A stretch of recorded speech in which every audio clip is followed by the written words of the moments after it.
ఎంతంత పెద్ద పెద్ద విఘ్నాలవనివ్వండి ఆయన తీసేస్తాడు.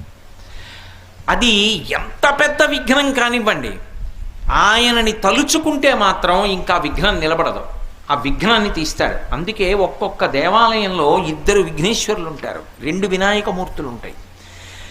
ఒక శివాలయంలో ఒక శివలింగమే ఉంటుంది, ఒక్కొక్క శివాలయంలో 1 కన్నా ఎక్కువ శివలింగాలు ఉంటాయి. అప్పుడు ప్రదక్షిణంలో పానవట్టం దాటచ్చు.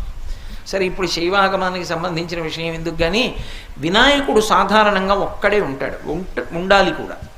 కొన్ని చోట్ల ప్రత్యేక సందర్భాలలో ఇలా ఎందుకు పెట్టారండి అని మీరు అడిగారు అనుకోండి, వాళ్ళు చెప్పలేరు.